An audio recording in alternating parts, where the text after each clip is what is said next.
அது போக நம்ம ஒரு ஆரோக்கியத்திற்காக எல்லாம் நோன்பு வைக்க சொல்லுகிறான், அதாவது நோய் வராமல் ஒரு நல்ல ஒரு வாழ்க்கைக்காக நோன்பு வைக்க சொல்கிறான் அப்படின்னு நினைத்து கொண்டு அதையும் ஒரு தத்துவமாக நம்ம நினைத்து நோன்பு வைக்கக்கூடியவர்களும் இருக்கிறார்கள்.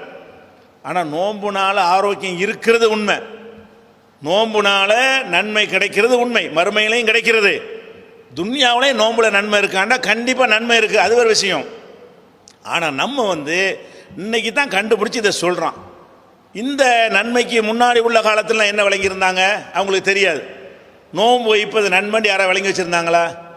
பட்டினியாக கிடக்கிற இப்படி நன்மையாக இருக்கும், பட்டினியாக கிடந்தால் பலவீனம் தானே, பட்டினியாக கிடந்தால் மனிதன் சக்தி தானே குறையும் என்று விளங்கி இருந்த காலத்தில் அந்த மக்கள் அல்லாவுக்காக அல்லாஹ் கடமையாக்கினான் என்பதற்கு நோன்பு வைத்தார்களே தவிர எதுக்கு வைக்கல? இந்த நோன்பு வைத்தால் நமக்கு நன்மை என்பதற்கு வைக்கவில்லை. அதனால் நம்மளும் என்ன செய்யக்கூடாது, நோன்பினால் நன்மை என்று இப்போ கண்டுபிடித்து சொல்கிறான். என்ன கண்டுபிடித்து சொல்கிறான்? இப்போ நோன்புடைய அதையும் தெரிந்து வைத்துக்கொள்ளலாம்.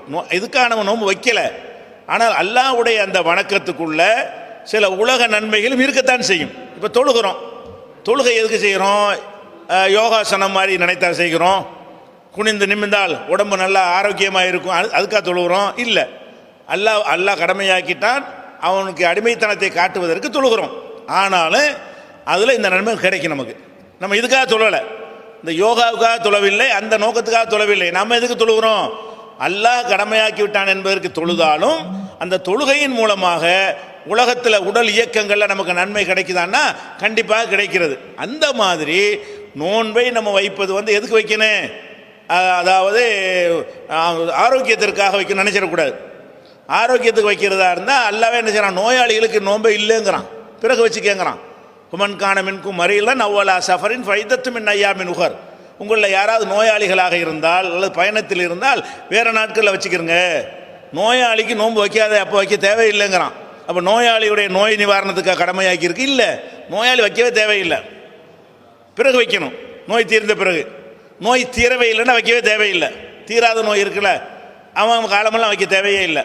அப்படி இருக்கும் பொழுது அப்போ நோன்புடைய விஷயம் என்னன்னு கேட்டால் இந்த நோயை தடுப்பதற்கு அதுக்காக கிடையாது, தக்குவாவுக்கு தான்.